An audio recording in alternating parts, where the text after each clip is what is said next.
Afternoon. How are you doing today? I hope you are having a wonderful week already. I am ready to get started to teach, and I have decided that I am going to teach 4 more lessons. So today through Thursday are going to be my lessons this week, and at this time anyway, I have decided that I am only going to go through Thursday. So my lessons will remain on my Facebook page. They will remain on my public YouTube page also for anyone to go back and watch and learn from again. Please spread the word. I want to try to help as many boys and girls continuing their education in the next few weeks until summer. And who knows what's going to happen in August. So we will just have to wait and see what happens then. So what you will need today, actually, normally when I teach this lesson, I learned about this lesson a few years ago, I think on a teacher site, and I love it. I teach it every single year. If you have it, and I know that these are kind of random things to have at your house, a big note card about this size, a smaller, like index note card, and a Post-it note. So if you have those things, if you have a large index card, some people use them for like recipes, and moms or grandmas might sometimes write down recipes and we'll have them in a little card box. Then there are smaller ones that are just kind of the regular size, and then a Post-it note. So if you have that, great. If you don't, just paper and a pencil will be fine.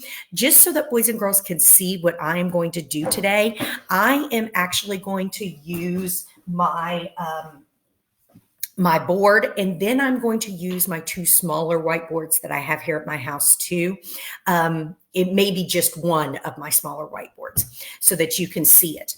Because what we are doing today, we are going to focus on how to take a nonfiction text and then make it into smaller versions of that text by summarizing. So you might say, well, we've worked on summarizing already during this time, but I am going to show you how you can write summaries based on the same material at different lengths. And that even though one summary might be 5 sentences, one summary might be 3 sentences, and one might only be 1 sentence. They're all still summarized versions of a text. And then when we get to that very end, that last single sentence, we're going to see the relationship between a 1-sentence summary and then a text main idea. So that's what we're going to do today. And I hope that it helps you with your writing. I hope that it helps you also picking out the most important details, because I think a lot of boys and girls can struggle with that still, trying to determine when writing a summary what is important information and what necessarily may just be kind of some filler information that might be interesting, but do we have to necessarily use it in a summary? Probably not. So that's what we're going to focus on today. The text I'm going to read, and I'm not going to read this entire text today. In fact, you might be a little disappointed whenever I show you this book. I'm going to use Who Would Win? Triceratops versus Spinosaurus, written by Jerry Pallotta, illustrated by Rob Bolster. And I think I've taught with one of the Who Would Win books before. Boys and girls love these. Love, love, love them. Boys and girls both. Because they're good nonfiction. And then at the end, there is a make-believe battle between the animals to see hypothetically, meaning possibly, which of the 2 animals, based on adaptations, based on ways that they are able to protect themselves, which one would win. Well, there is a section in this book, because both of these animals we know are extinct. We know dinosaurs were real, but they lived millions of years ago. I think if I remember correctly, there were 3 different stages of dinosaurs, and the last period died out something like 60 million years ago, between 50 and 60 million years ago. So we know these animals are no longer living today. The only remnants we see, the only artifacts that we see, the proof that we know that they were there, are their fossilized bones and also maybe hoof prints, things like that. So what I'm going to read today in this book is not necessarily about the dinosaurs, but there was a section when I was flipping through this last week that I thought, oh, I absolutely have to share this with the boys and girls whenever I teach. It is about the idea of paleontology versus archaeology. So you might say, oh, well, I thought they were kind of the same thing. Well, no, they're not. And a lot of people will mistakenly say that scientists that study fossils are archaeologists. Well, they are not. Those scientists and actual archaeologists might say, no, might take a little offense to it, saying this is my area of expertise, but I am known as an archaeologist, and this group over here is known as something else, known as a paleontologist. So what I'm going to read today, I'm going to read just a few pages about archaeology versus paleontology and different tools that maybe they both will use. And then I'm going to write a summary or a couple summaries based on that. So before I read a nonfiction text, I know that I always need to stop. I need to look at all of my text features and my graphic sources on a page so that I don't accidentally forget to not look at them, because they can easily be forgotten. And sometimes boys and girls will rush around and they will not remember to read all these little fast fact sidebars. So I see Paleontology on the first page. That is my subtitle for this part. I see a text or a graphic source text feature here where that appears to be a real photo of some scientists that are working. It appears to be some bones, some fossilized bones. And then I see fact down here. A fossil is bone, teeth, or other matter. It could be a leaf. It could be, like I said, an animal's print in mud, something like that. Preserved by rocks and minerals for thousands or even millions of years. So that's what a fossil is. Definition of a paleontologist. A paleontologist is a scientist who studies the past through fossils in rock formations.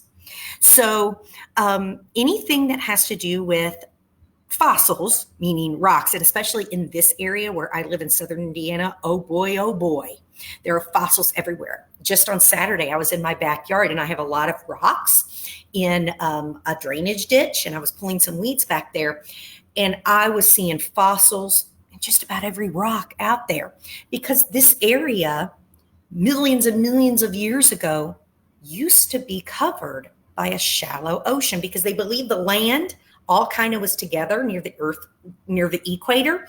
We eventually, our Earth's earthquakes, our tectonic plates, our land stands or sits on a molten level that moves. That's what causes earthquakes. It broke apart, it separated, and our land here, that's now in the northern hemisphere, used to be at the equator where it was covered by this ocean. So there are lots and lots of fossils in this area from those animals that live there. Then on this page, I see archaeology. So you might say, okay, well, paleontology studies fossils. Well, what does an archaeologist do then? That's one that's probably more commonly said. Well, an archaeologist definition is scientifically studies ancient people and cultures by excavating sites. So one thing that I always tell my boys and girls, and there is the subtitle, there is the picture. See that you can easily compare and contrast here.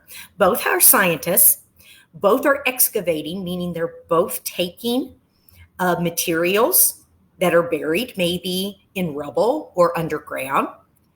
But one, paleontology, studies actual bones, actual things that are left from an animal or a plant, meaning the material that was the animal or plant, including like a handprint or something like that. Archaeology studies things that were made by people. This one was what it was itself, biology made. This one is human made.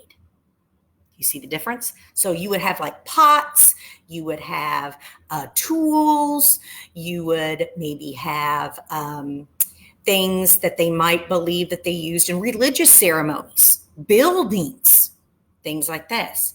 These are the actual bones. So archaeology, it says archaeologists dig, dig, and dig to find ancient buried buildings and cities. Sometimes while excavating a site, archaeologists discover fossilized bones of extinct creatures.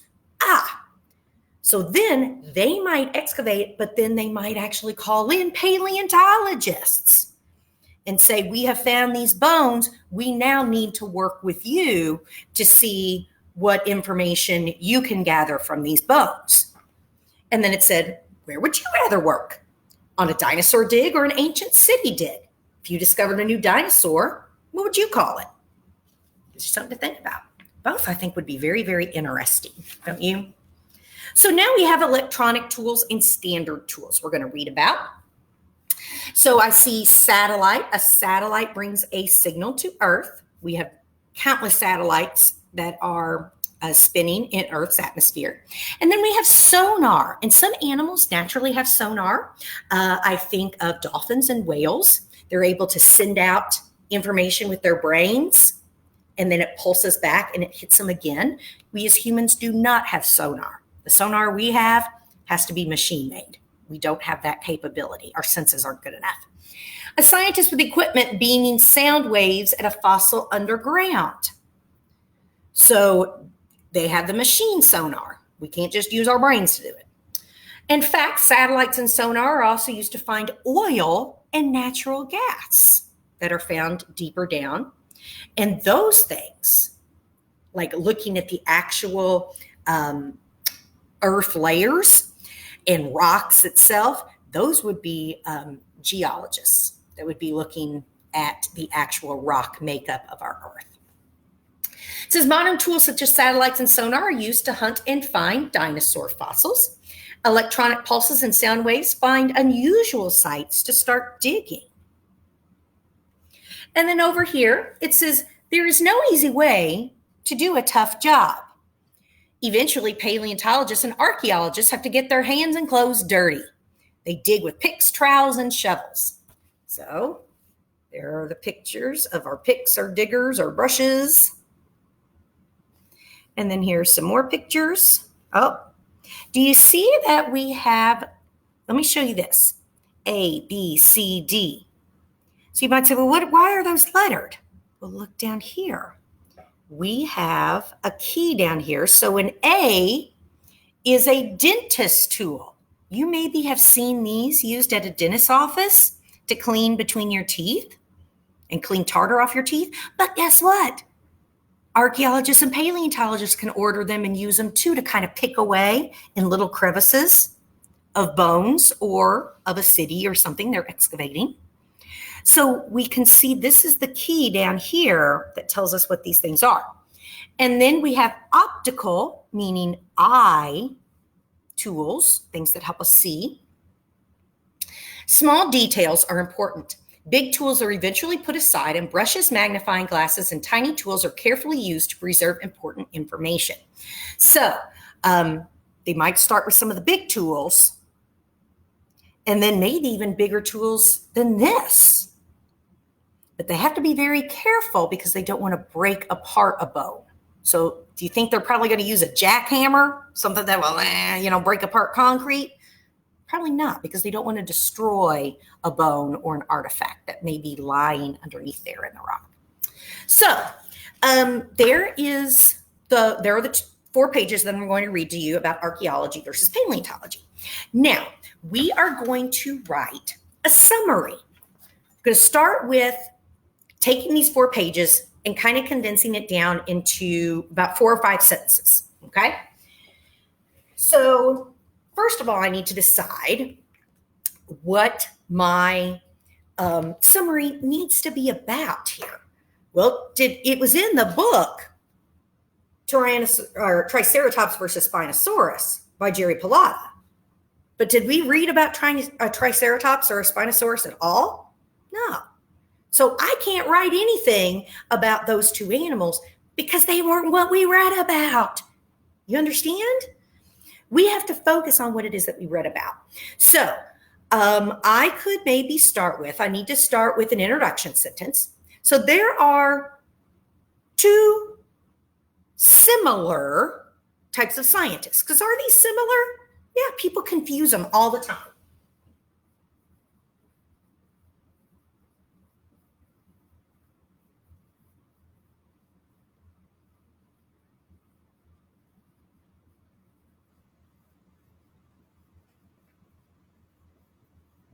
Now, was that sentence anywhere in my book? No. I came up with it right here as an introduction sentence. So sometimes when you write a summary, you have to think outside the pages. You can't just go on what is said in your pages. And boys and girls, it's very important to know a summary is not just picking out 4 or 5 sentences from a text and writing them down. A summary must be done in your own words. So, can you reread? Can you keep that book right next to you? Yes. You need to do that. That's what good readers and good writers do. But they also use this. So, I started here. There are 2 types of similar scientists. I probably need to talk about what a paleontologist and an archaeologist are. So one sentence I'm going to say, and oh boy, do I write the words paleontology and archaeology very often? So do you think that's a good time for me to take my book and make sure I spell it correctly since it's right here on the page? Yeah, absolutely. The book's here. Use it. So a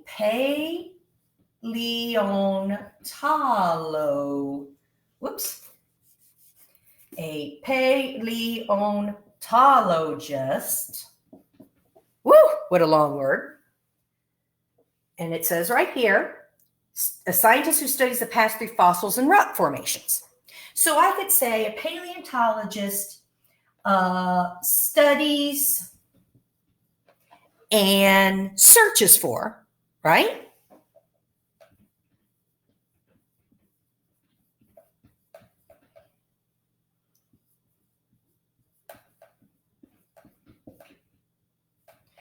And what are fossils? So I could say fossils are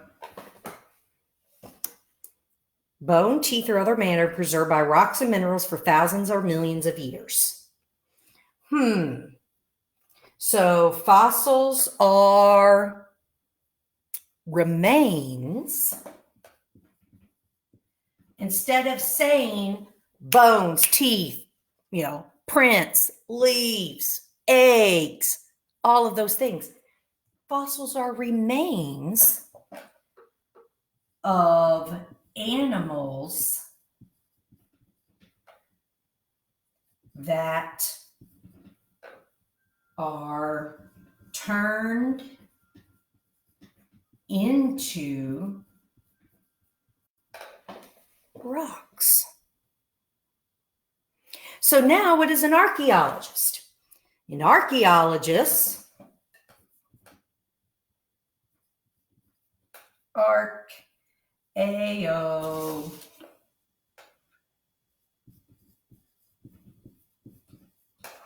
that one's even harder to spell than paleontologist. Archaeologist, but we pronounce it archaeologist. Archaeologists study man-made items. I mean, we could say remains again, but I always tell boys and girls if they want to use the word things We say, well, what is a thing? Thing is kind of, remember that one of those first lessons that we did, if you did it with me, the vocabulary flower. What's a thing? Give me a better word than that. Well, remains would be things. Items would be things. Archaeologists study man-made items from long ago. Now, do I have to really give a definition like I did for fossils? I'm pretending like somebody didn't know what a fossil was. This is pretty self-explanatory, right? I don't have to give any more detail. But I have said, okay, I've said what a paleontologist does. I said what archaeologists do. So now I'm going to focus on what was here. Both use electronic and handheld tools to search. Is that really kind of summarizing the things on these 2 pages? Yeah. Both sets of scientists use, or we could say, use many tools to help them search. Both kinds of scientists use many tools to help search or to study items from long ago. I like that. I'll use that. Many tools to study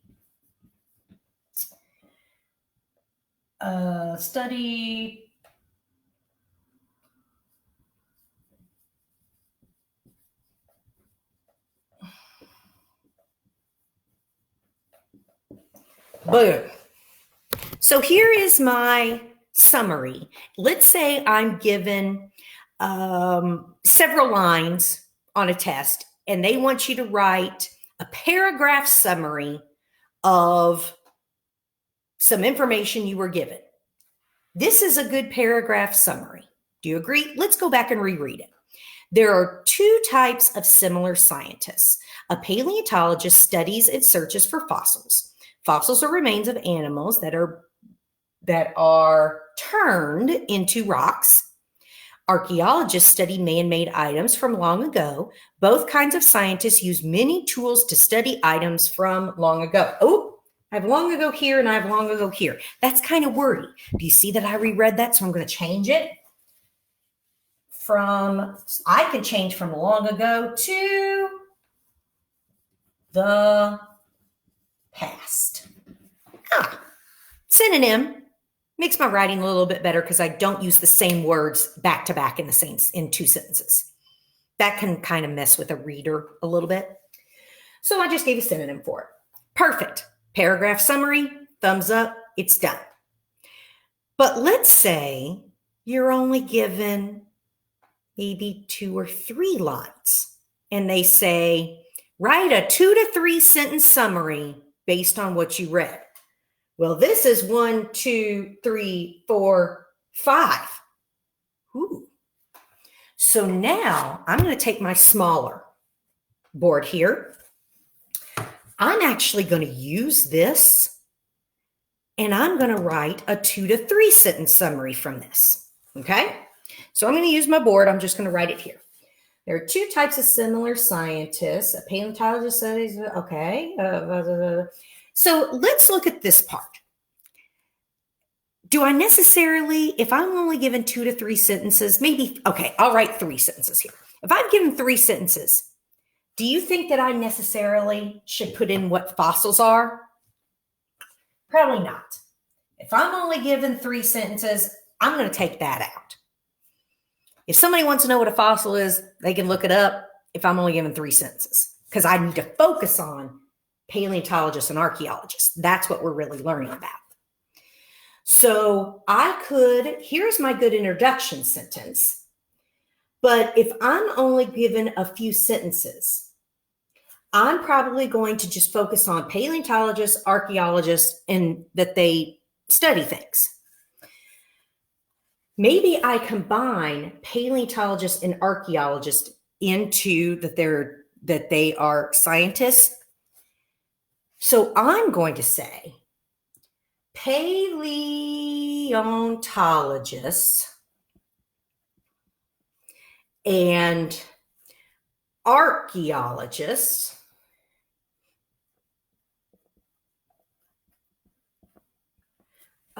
both kinds. Okay. I maybe want to say something about tools. Paleontologists and archaeologists both study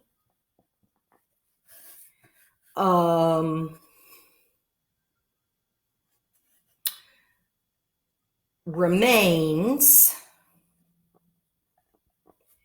from long ago. Okay. So I necessarily don't have to say that they're similar scientists, because can we kind of figure that out by reading just this one sentence? Okay. So now I can say they both use tools. Maybe I need to say something about that. Or maybe what are they looking for? They both study remains from long ago. And now I'm just going to say paleontology studies fossils, comma, and archaeology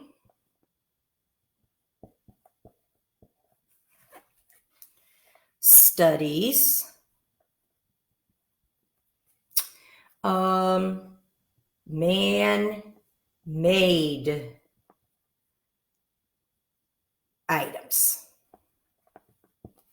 Okay, so do you see that I put that in one sentence? I took out the paleontologists, do this, took out the archaeologists. We said that they study for fossils. Archaeologists study man-made items. But now I can say both kinds of scientists use many tools to study items from the past.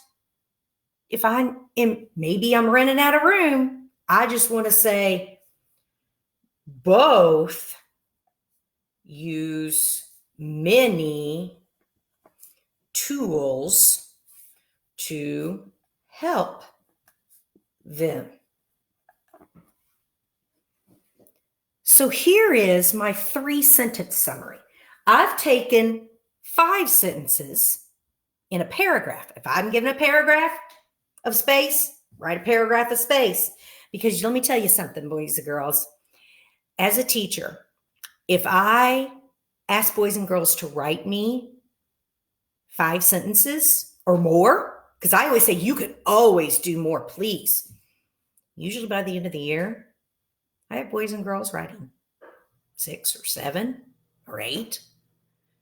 You can always do more if you have room or there's no amount of space that's given to you. Maybe you're typing it and you can have as much space as you need. But I always say, if you're asked to do at least 5, you need to do 5.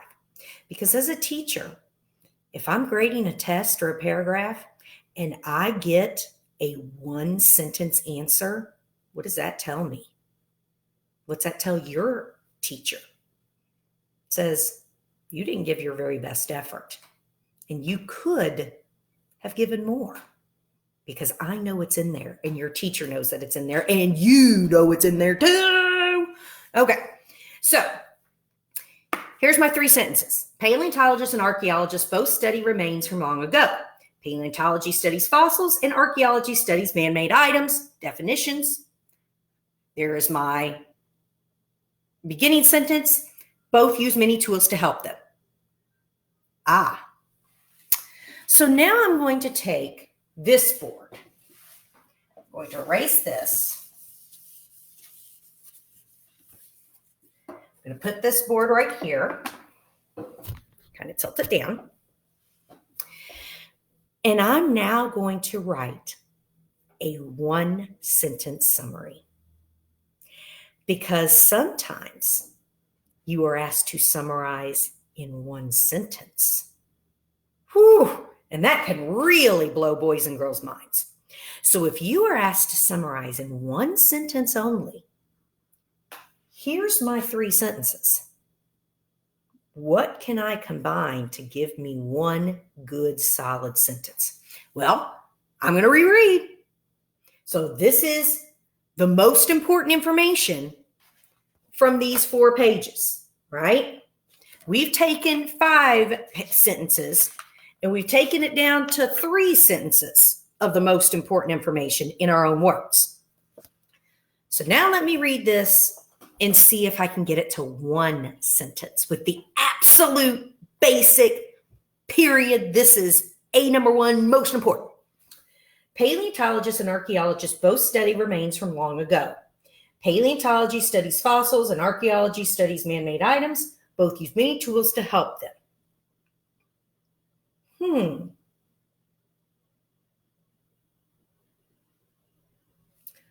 What if I honestly use this and a little bit of this up here? I read about paleontology, I read about art, but now to look, let's say someone not positive on what paleontology and archaeology is, are you really going to be able to tell them that in 1 sentence? Not really. So that's going to be up to the person reading to go beyond the text and look it up for him or herself. That's okay. You're just introducing the ideas to them. It's what good readers do. If they still have questions, they go and they find out. They look it up. The world is at their fingertips with technology now. They can probably find an answer in a matter of seconds. So for our summary, I'm going to say paleontologists. Oh, I misspelled that. I just realized this. Paleontologists. Paleontologists and archaeologists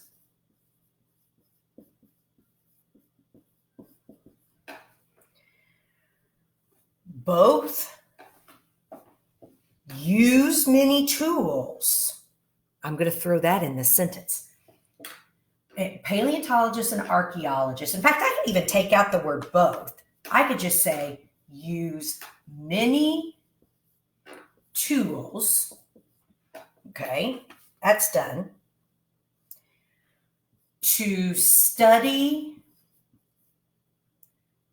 remains from animals and people.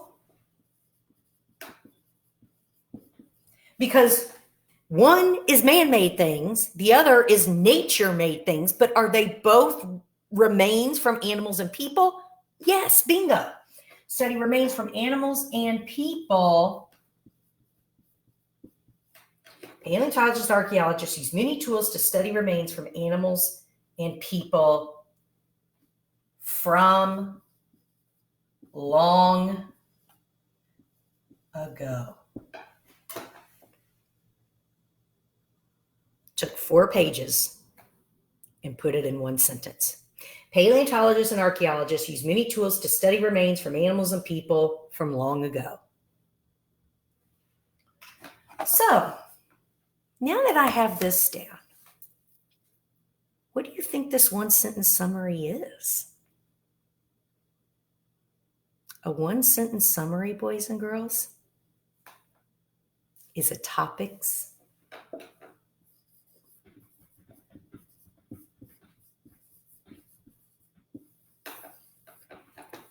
main idea. This is the main idea. And you can see how summary and main idea are one and the same if you're looking at 1 sentence. So if they ask you to find a one-sentence summary or write a one-sentence summary, hint, it's the main idea. Write that down. Hope you learned something today. My challenge for you, practice doing this at home. See what you can do, especially it doesn't even have to be a whole nonfiction book, as we did. We took 4 pages. Find a topic. We've done that a lot with nonfiction text. I've focused in, zeroed in on just a few pages, because it's going to be hard to use an entire book to summarize it. Find maybe a subheading and go from there. That's a couple pages long. See what happens. So I will see you tomorrow. Until then, have a great day. Keep learning, keep reading, and I am proud of you and love you very much. Toodaloo, poodles. Goodbye.